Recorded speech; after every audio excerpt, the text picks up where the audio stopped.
오늘 말씀이 좀 잘 따라오셔야 될 것 같습니다. 참 중요하고 그만큼 또 어떤 면에서 이게 참 어렵습니다. 최대한 좀 쉽게 풀어보려고 애는 쓰는데 근데 정말 중요합니다. 잘 들어보시기 바라요.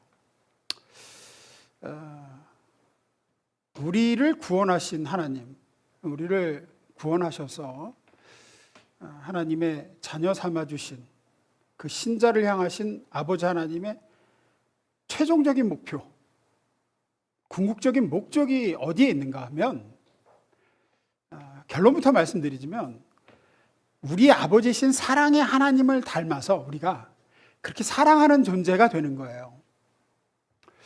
결국은 그게 최종적인 목표 지점입니다. 하나님은 사랑이신데 그 하나님처럼 되는 거. 처음 신앙생활을 시작하면 제일 많이 추구하는 것이 아마 대부분 은혜와 복일 겁니다. 하나님을 믿었더니 은혜를 받아서 과거의 상처가 치유되었어요. 마음의 평안을 얻었습니다. 이런 거죠. 또 하나님을 열심히 믿었더니 건강으로 혹은 물질로 혹은 사회적인 지위로 내가 복을 받았습니다. 그래서 그런 것들을 추구하고 그런 것들을 기뻐하고 이것이 처음 예수 믿는 사람들에게 주어지는 것이고 또 그때 그렇게 추구하게 되는 것 같아요. 마치 아이가 부모에게 이것을 바라고 저것을 사달라고 조르고 해서 받으면 기뻐하듯이. 근데 그러다가 거기서 조금 더 성장하고 자라면 이제 의와 죄, 능력과 승리, 거룩과 경건 이런 문제가 대두되기 시작합니다. 의롭게 살자, 거룩하게 살자. 이것은 불의한 것이고 이것은 죄된 것이고 이건 하나님이 싫어하는 것이다 하는 것이 어느 정도 분별되게 되면 이제 경건을 추구하게 되죠. 영적 전투를 하게 됩니다. 그때부터 나를 옛사람으로 자꾸 끌고 가려고 하는 세력이 있고 거기서 승리할 힘을 구하기도 하고 때로는 이기기도 하고 때로는 승리하기도 하고 또 때로는 지기도 하고 뭐 이러기도 하면서 어떤 영적인 어떤 그런 청소년기를 보내는 것 같습니다. 이제 거기서 더 나아가면 더 성장하면 하나님이 결국 우리에게 최종적으로 요구하시는 것이 사랑임을 비로소 깨닫게 돼요. 결국은 사랑을 요구하시는구나. 신자의 가장 그 성장의 마지막 판은 궁극적인 목적은 사랑의 하나님처럼 너도 사랑하라. 그겁니다. 그거. 사랑으로 사람들을 대할 것. 사랑으로 존재하는 자가 될 것. 너를 구원하신 아버지께서 사랑이듯 너도 그렇게 해라. 그래서 오늘 본문도 그걸 요구하죠. 그러므로 봅니다. 그러므로 사랑을 입은 자녀같이 너희는 하나님을 본받는 자가 되고 그리스도께서 너희를 사랑하신 것 같이 너희도 사랑 가운데서 행하라. 그는 우리를 위하여 자신을 버리사 향기로운 제물과 희생제물로 하나님께 드리셨느니라. 에베소서와 로마서가 구조가 같습니다. 죄가 뭔지 의가 뭔지 예수 그리스도의 십자가 대속의 은총을 통한 구원이 뭔지 이런 것들을 얘기하고 그 다음에 합당한 거룩한 삶, 의로운 삶을 얘기하고 뒤로 가면 갈수록 최종적으로 너희를 구원하신 목적은 사랑이다라는 얘기를 합니다. 그 하나님을 본받아 사랑해야 된다. 사랑하라. 사랑하라. 사도 바울도 고린도 전서에서도 그러죠. 내가 가장 큰 은사를 너에게 보이겠다. 사랑을 오래 참고 사랑을 온유하며 너희가 천사의 말과 뭐 모든 방언을 한다 할지라도 모든 능력이 있다 할지라도 사랑이 없으면 아무것도 아니다. 최종적으로 하나님이 요구하시는 바입니다. 그래서 오늘 이 부분에 대해서 좀 말씀을 나눠보려고 합니다. 하나씩 보겠습니다. 첫 번째 읽습니다. 시작.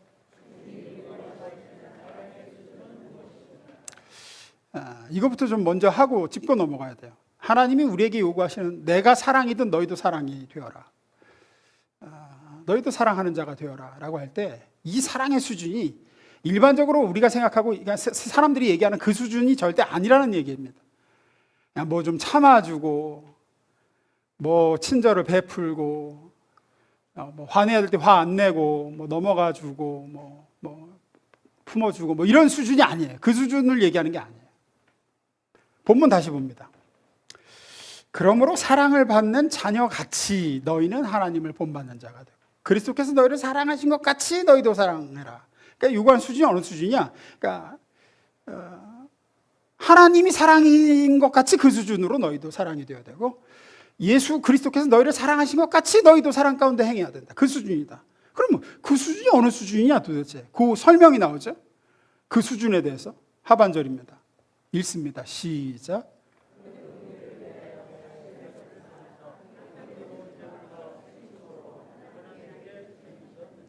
네.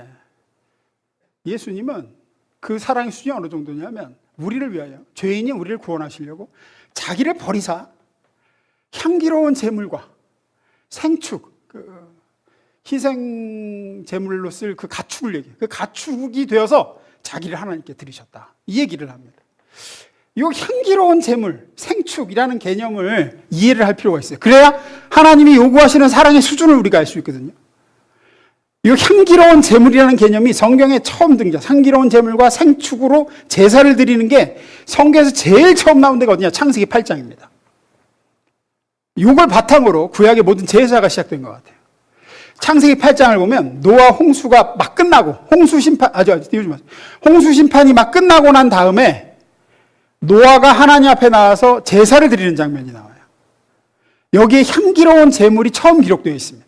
제가 읽어드릴게요.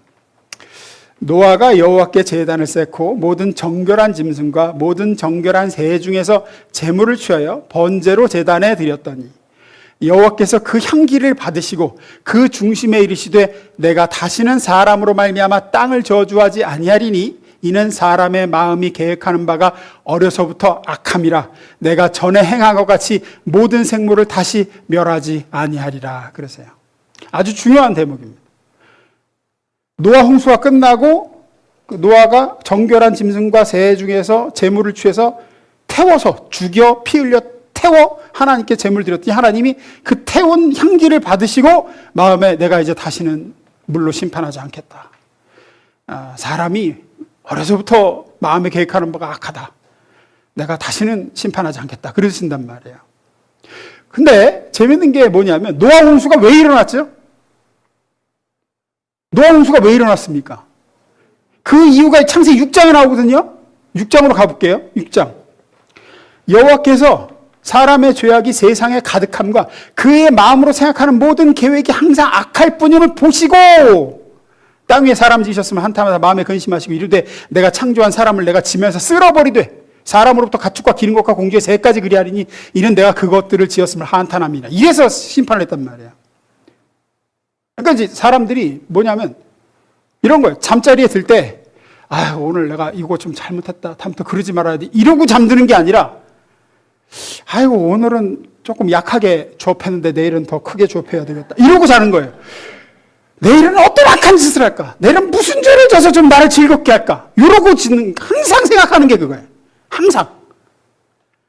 근데 누구부터 누구까지 그러냐? 어린이집 다니는 애기부터 팔순, 구순, 노인까지 다 그런다는 거예요.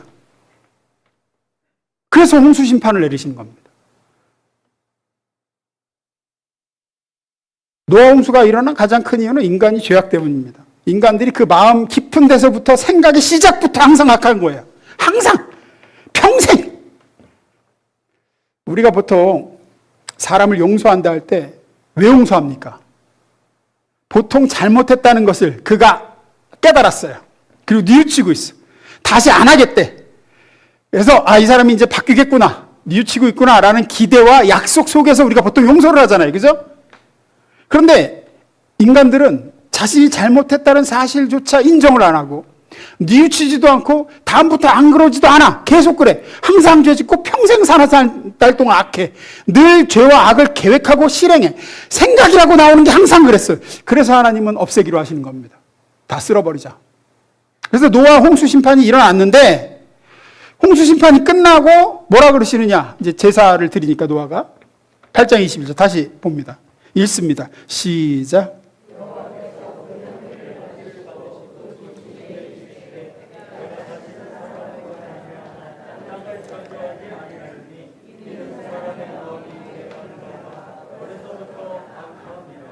잘 보세요. 다시는 이런 홍수가 있지 않겠다. 이런 식의 심판하지 않겠다. 그러시면서 요 다음에 무지개가 나오거든요. 무지개 증거를 주시거든요. 다시는 심판하지 않겠다. 이런 식으로. 왜? 이유가 뭐래요? 예, 사람의 마음에 계획하는 바가 어려서부터 악함이라. 아니, 잘 보세요. 그럼 노아 홍수는 도대체 왜 내리신 거예요, 그러면? 잘 보세요. 가치가 없잖아요. 생각하는 바가 평생토록 악한 것 때문에 생명인 것들을 지면에서 쓸어버리셨는데, 심판 끝나고 나서 내가 다시는 심판하지 않겠다 그러면서 하지 않을 이유가 똑같아. 평생 생각하는 게 악하기 때문이래. 말이 안 되잖아요. 무슨 얘기인지 아시겠어요? 심판한 이유가 인간이 평생토록 악해서 심판했는데 내가 앞으로는 심판하지 말아야지. 왜? 쟤들은 원래 평생토록 악하니까. 이게 무슨 얘기야 도대체. 아니, 인간이 평생 악한 것 때문에 하나님께서 역사상 찾아볼 수 없는 큰 심판을 단행하셨는데, 그렇게 심판을 한 다음에는 그렇지 않은 시작이 있어야 될 거 아니에요. 이제 애들이 좀 변화되든지 달라졌어야 되는데, 그럼에도 불구하고 심판이 끝났는데도 불구하고 홍수 심판을 받아서 쓸려나가기 전이나 쓸려나간 이유나 일평생 죄악된 본성을 지닌 채 악한 건 매한 가지야. 두 구조를 비교해 볼게요. 띄워주세요. 여호와께서 사람의 죄악이 세상에 가득함과 그 마음의 행함으로 생각하는 모든 계획이 항상 악함뿐을 보시고 심판을 하기로 하셨단 말이에요. 이게 6장이에요. 8장은 이거예요. 이는 사람의 마음에 계획하는 바가 어리석고 악함이라. 똑같아요. 같은 표현이에요.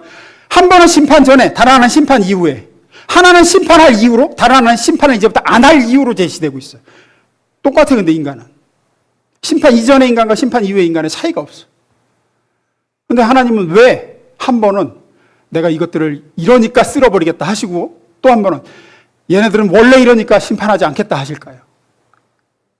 예, 그렇죠. 요 두 사이에 사건 하나가 등장하는데, 그거는 뭐냐? 희생제사가 있어요. 그 차이만 있어요. 다른 건 다 똑같아요. 인간은 하나도 변하지 않았어.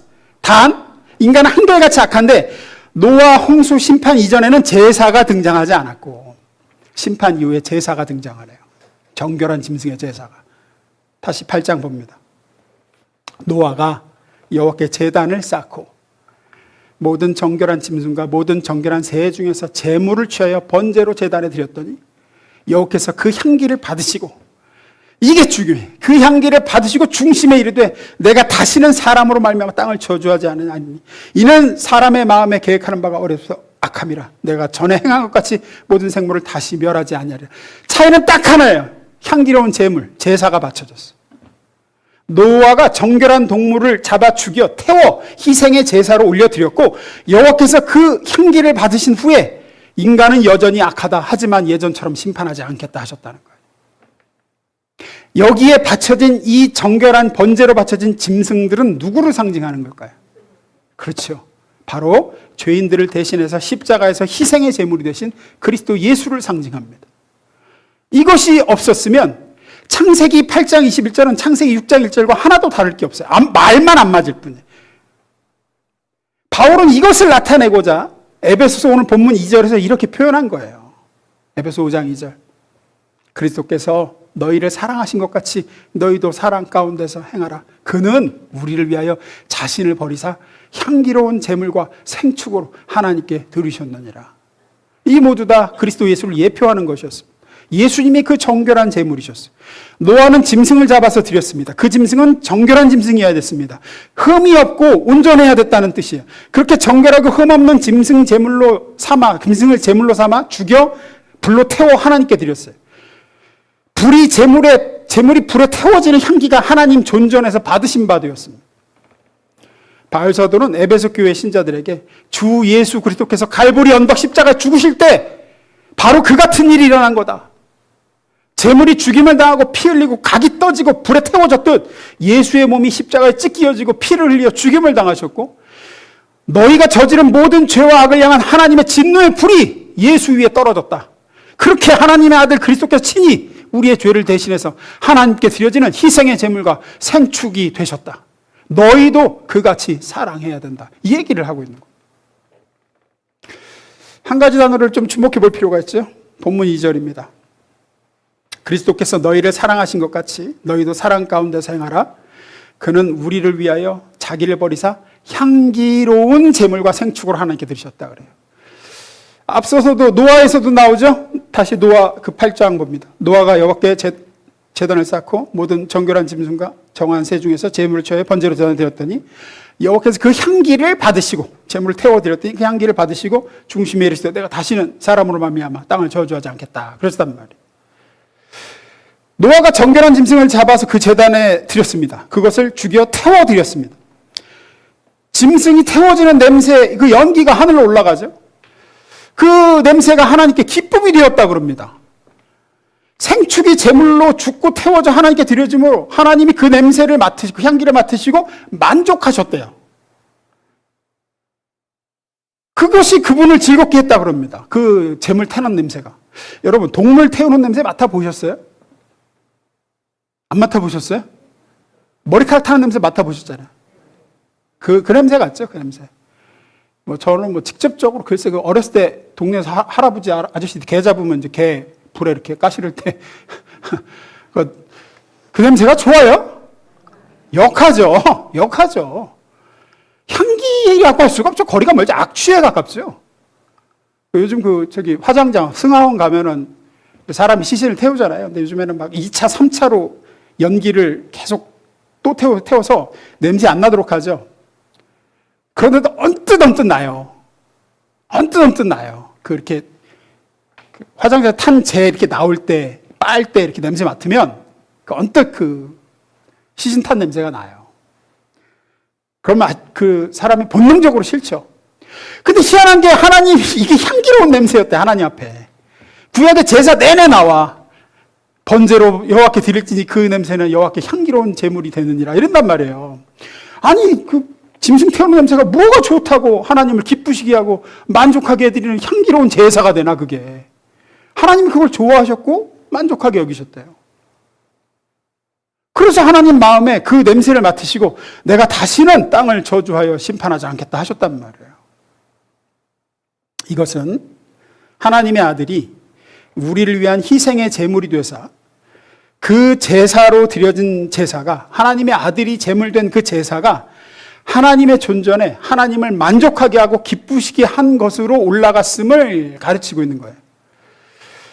제물과 생축이 되어 죄인인 우리를 향한 하나님의 진노를 십자가에서 다 받아내신 그 그리스도의 제사가 하나님을 만족하게 했어요. 하나님께 기쁨과 즐거움이 되어드렸대요. 내 아들이 너희 대신 너희가 받아야 될 진노와 벌을 다 받아내어 죽음으로 이제 내가 너희를 마음껏 사랑하고 살리고 구원할 수 있게 되었으니 내가 기쁘고 만족하다 하셨다는 거예요. 자기 아들을 죽여놓으시고. 그게 향기가 여호와께 올라갔다는 뜻입니다. 하나님은 완벽하게 만족하셨어요.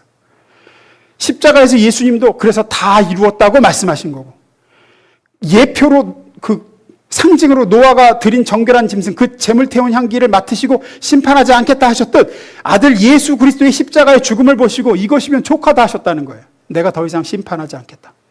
너희 죄값을 다 치렀다. 향기로운 제물이 되었다. 하나님의 공의와 그 거룩하신 율법이 온전하게 만족되었고 하나님은 그것으로 인해서 즐거워하셨으며 그것으로 인해 죄인임에도 의인이 되어 하나님과 화평하게 됐어요. 인간이 날 때부터 악하고 그 생각하고 계획하는 것이 죄뿐이기에 그 이후로 홍수 심판을 받았습니다. 그런데 심판 이후에도 여전히 인간은 날 때부터 악하고 그 생각과 계획이 죄뿐인데 하나님은 심판하지 않겠다 하십니다. 이유는 심판 이후에 인간이 심판 이전의 인간보다 나아졌기 때문이 아니에요. 인간은 똑같아. 단 심판 이전에는 희생의 제사, 즉 그리스도 예수의 대속 사역이 없었고 심판 이후에는 제물과 생축이 되신 예수 그리스도의 대속 사역의 대상이기 때문에 하나님의 심판이 없다고 하는 겁니다. 여기에 하나님이 우리에게 요구하시는 사랑의 수준이 계시되어 있어요. 아들을 제물로 삼아 이 답이 없는 죄인을 구원하심을 기뻐하시고 자기 아들의 피 흘려서 죄값 치르심을 보시며 만족하신 성부 하나님. 말이 돼요? 하나뿐인 아들이 우리를 대신해서 죽어 피 흘려 죽은 걸 보고 만족하셨어요. 그 제사를 보고 기뻐하셨대요. 스스로 제물이 되어서 본성이 악한 우리를 건진 성자 예수님 수준, 그게 우리에게 요구하시는 사랑의 수준이에요. 너희도 이렇게 너희 자신을 희생하여 다른 이들을 사랑해야 된다. 그들을 구하고 그들의 유익을 위해서 너희 자신을 버리고 내어줘야 된다. 이게 이제 하나님이 요구하시는 사랑의 수준이에요. 참 멀리 왔지만 그 얘기입니다. 두 번째 읽습니다. 시작.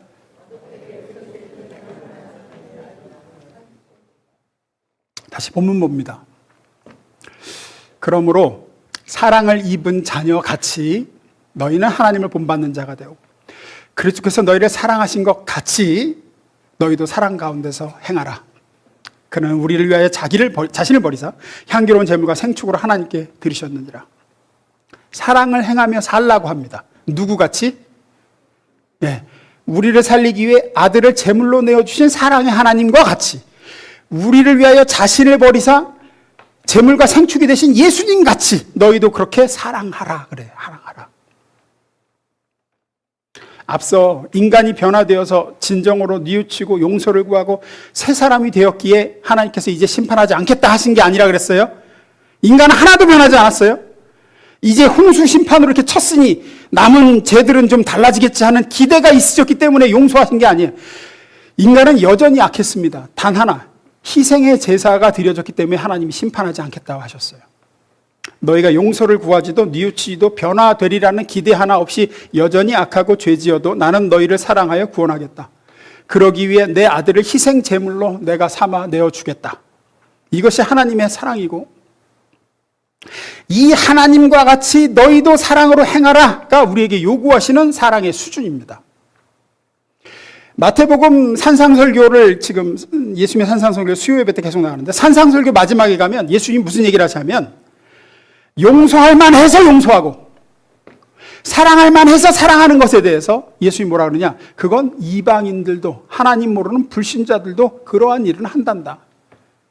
너희를 향하여 친절한 사람들에게 친절한 것에는 하등 놀라운 점이 없는 거다 얘들아. 세상에서 악한 자라도 조폭 깡패도 그 정도는 한다. 너희는 달라야 되지 않느냐. 우리로 그리스도인 되게 하고 우리가 그리스도인임을 증거하는 것은 우리를 위하여 그분이 행하신 바를 우리가 다른 사람에게 행하는 거예요. 내가 용서할 만하지 않을 때 아들을 희생제물로 죽여 나를 용서하신 하나님처럼 너도 도무지 용서할 만하지 않은 인간을 네가 용서해야 돼. 이렇게 얘기하시는 거고 비열하고 싫어할 만하고 가장 아주 상대하기 싫은 사람 너를 나쁘게 대접하고 너의 선의를 오히려 이용해 먹는 그런 자들도 기꺼이 너를 내줘서 하나님이 너에게 그렇게 하셨듯 너도 그들을 사랑해야 된다. 그들을 섬겨야 되고 그들의 유익을 위해서 너를 희생제물로 삼아야 된다. 이렇게 얘기하시는 거라고요. 우리 주님이 우리를 대하신 것처럼 너희도 그들을 대접해야 된다. 이걸 우리가 쉽게 얘기할 수가 없습니다. 이게 사랑이라는 게 말로 하기는 이게 얼마나 쉬운지 몰라요. 주둥이로 사랑하는 것만큼 쉬운 게 없어요. 신앙생활하면서 제일 어렵고 힘들고 무서운 게 뭔지 아세요? 머리로 알고 있는 것과 몸이 균형을 못 맞추는 게 제일 힘들고 무서운 거예요. 알긴 다 알지. 머리는 저만큼 가 있어요. 몸은 거기에 못 미치는 거예요. 뭐 두세 걸음 못 따라가는 정도가 아니라 안 보여 그냥. 아는 건 저만큼 머리가 가 있는데 내 삶이나 몸은 못 따라오는 게 아니라 어디 간지 안 보인다니까요. 내가 알고 있는 건 이만큼인데 해보니까 안 되더라. 알아, 사랑에 대해서. 사랑이 가장 크고 중요한 계명인 거 알아요. 내 이웃을 내 몸과 같이 사랑하라. 오늘 보면 아버지께서 너희를 사랑하신 것 같이 내가 너희를 사랑한 것 같이 너희도 사랑하라. 말은 쉽죠. 말은. 실제로 해보려고 하면은 이건 어림도 없어요. 어림도 없어요. 그냥 하나님이 날 사랑한 수준은 관두고 그냥 좀 인간 중에서 좀 훌륭한 수준으로도 어림도 안 돼요. 제가 이 설교를 준비하면서 이게 가능한 수준이 아닌 거라 더 알겠어.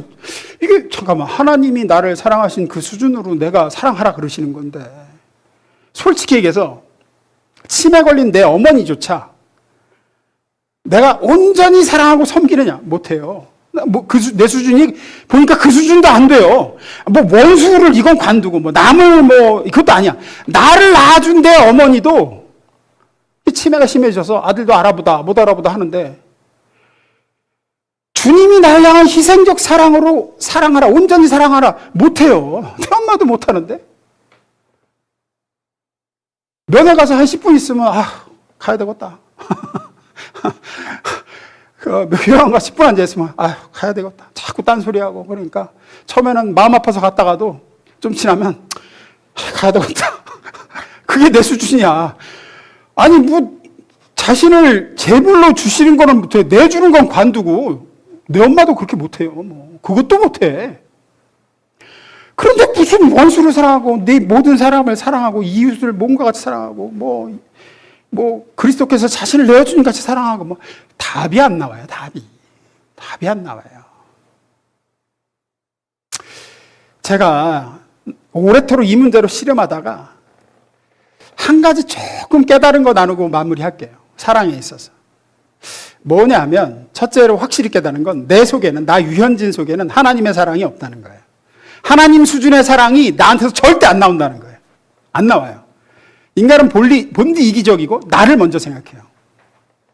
손익을 딱 계산하고 손해볼 것 같으면 하기 싫어지고 싫은 사람은 싫고 좋은 사람은 좋고 어쩔 수 없어. 그게 내 수준인 거 알았어요. 나는 그런 사랑을 못 만들어내요. 조자도 안 나와요. 절대로 안 나와요. 그럼 어떻게 근데 성경이 요구하는 수준은 그 수준이란 말이에요. 하나님이 널 사랑하다 사랑해라. 그러다가 답을 얻은 구절 중에 하나가 요거였어요. 우리가 잘 아는 갈라디아서 2장 20절입니다. 세 번역으로 제가 읽어드릴게요. 나는 그리스도와 함께 십자가에 못 박혔습니다. 이제 살고 있는 것은 내가 아닙니다. 그리스도께서 내 안에서 살고 계십니다. 이게 무슨 얘기냐면 제가 말씀드리고자 하는 건 우리가 하나님의 사랑을 요만큼이라도 나타내고 실천할 수 있을 때가 언제냐면 나로 살지 않고 그러니까 내가 누구를 저 사람을 지금 대해야 돼. 근데 사랑하는 마음이 내 속에 없어. 근데 주님은 사랑하라 하신단 말이야. 근데 유현진으로 나아가서 만나는 게 아니라 내 안에 계신 예수님이 나를 통해서 저 사람을 만나시는 걸로 나를 내어드릴 때 주님 이 순간 저를 쓰십시오. 예수로 살기 원합니다. 나는 죽고 예수님이 저 사람 만나길 원합니다. 라는 그 짧은 그 순간에는 조금 가능해요. 조금. 그렇게 나를 드릴 때는 조금 가능해요. 나는 사랑이 없으나 내 안에 지금도 나를 대신해서 죽으시고 부활하셔서 살아계신 주님은 사랑의 주님이시니 그 주님이 나를 쓰시도록 나를 내어드리겠습니다 하는 순간에만 이 하나님의 사랑을 조금이나마 세상에 나를 통해 드러내는 게 돼요. 제가 헷갈리실 수도 있다는 생각이 들어요. 어떤 집사님이 그래. 목사님 어느 날에는 내가 하려고 들면 안 된다. 주님을 의지해야 된다. 내 힘으로 내 노력으로 안 된다. 하시다가 또 어떤 날에는 내가 해야 된다 그러시면 어쩌라는 거냐는 거예요. 그 중간입니다. 두 가지 다 합니다. 성경은 언제나 두 가지 다를 얘기해요. 우리가 내 힘으로 하겠다. 내가 노력해서 내가 다 할 수 있다 라고 나가는 것도 아니고 나는 안 돼. 주님이 해주셔야 돼. 주님이 마음, 감동, 능력 주실 때까지 나는 안 움직일 거야 하고 널브러져 있는 것도 아니야. 두 개 다 아니에요. 기도하며 주님을 의지했으면 하러 나아가야 되고요. 성령의 감동이 왔고 말씀을 통해 깨달음이 왔으면 주님의 도우심 구하며 일단 해봐야 돼요. 두 가지 다 해요. 의지함 없이 하겠다도 틀린 거고 의지만 하고 주님이 알아서 해주시겠지 하고 아무것도 안 하는 것도 틀린 거고 다시 돌아가서 나로 살지 않고 내 안에 계신 예수님이 나를 통해 사시도록 나를 내어드릴 때 그 순간에만 하나님적인 사랑이 조금은 가능하더라. 구체적으로 말씀드리면 이런 거예요. 성경 말씀으로 나를 깨닫게 하시거나 너 저 사람 품어야 된다라고 하시거나 성령께서 뭔가 사랑을 실천하라고 하는 작은 한 걸음을 디디라고 하는 감동을 주실 때 그때 하는 거예요. 마음은 안 내켜. 그렇게 하고 싶지 않아. 내 본성은 싫어. 그렇게 하기가. 막 감정은 절대 그러고 싶은 마음이 감정이 아니야. 어떤 때는 막 하기 싫어서 눈물이 나와요. 막. 그런데 그래도 주님이 이렇게 하라고 하시니까 이렇게 말씀으로 내게 말씀하셨으니까 이렇게 성령께서 감동을 마음에 주셨으니까 내가 순종하겠다. 감정은 아마 없어도 의지를 가지고 하겠다. 나를 사랑의 도구로 내 몸을 드리겠다는 마음으로 작은 거 뭐 하나 실천하고 한 걸음 내딛잖아요. 뭐 말을 한번 붙이든지 손을 한번 내민다든지 먼저 사고를 한다든지 이렇게 나아가면 그 아주 작은 출발고 시작이지만 그때에 하나님의 일하심이 있어요. 그때에 내가 할 수 없는 사랑을 나를 통해서 주님이 하시는구나라는 거. 아, 그리스도께서 내가 사는 게 아니고 그리스도께서 나를 통해 사신다는 게 이거구나라는 걸 조금 알게 돼요. 사랑하지 않지만 사랑하는 마음이 들지 않아도 주님께서 하라고 하시니까 이 약물고 하라시는 대로 행동부터 하는 거예요. 막 하기 싫고 억울해서 막 눈물이 나도 하는 거예요.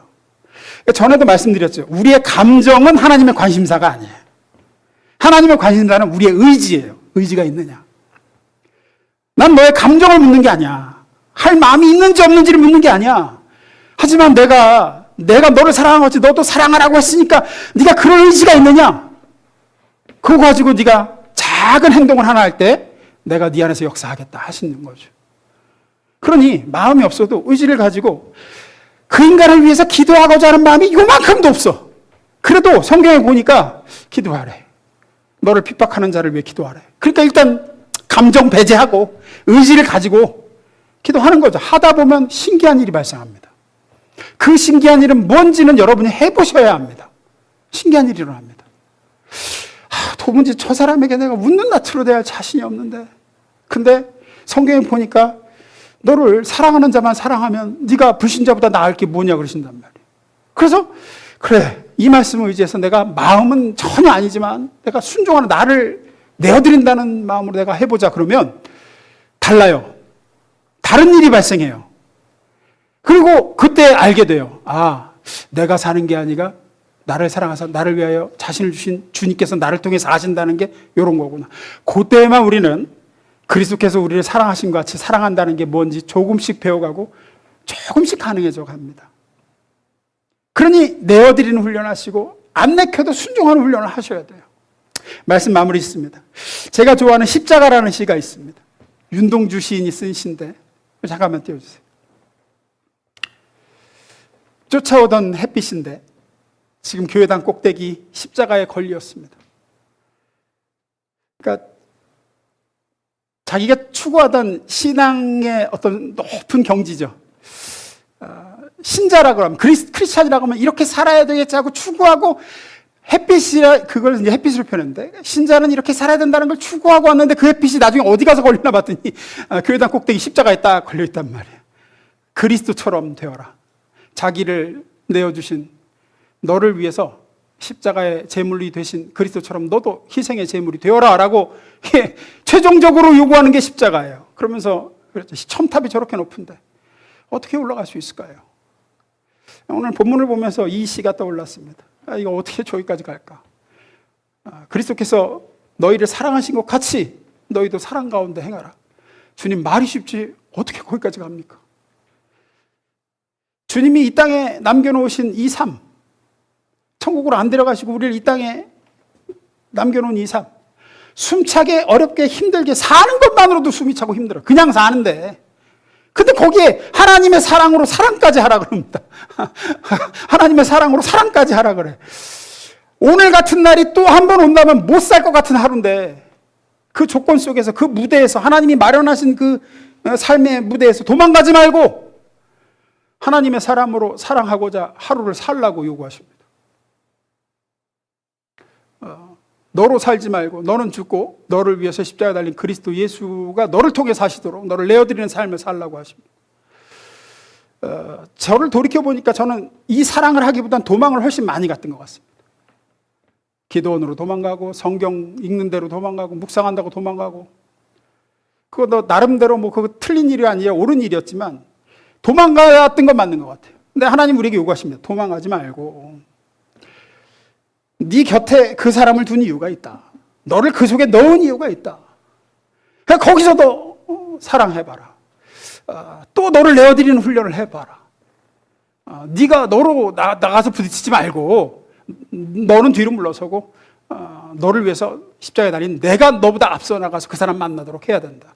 그 훈련을 하라고 그러십니다. 결국은 하나님의 사랑을 그리스도의 사랑을 깨닫게 하시고 배우게 하시고 실천하게 하시려고 우리를 구원하셨고 세상과 이웃들 앞에 우리를 보내신 겁니다. 거기서 신앙인답게 사는 것이 무엇인지 하나님의 사랑이 하나님이 어떤 하나님인지 보여주라고 이 삶의 수준으로 조금씩 실천하며 자라가는 저와 여러분 될 수 있기를 소망합니다. 네, 기도하겠습니다.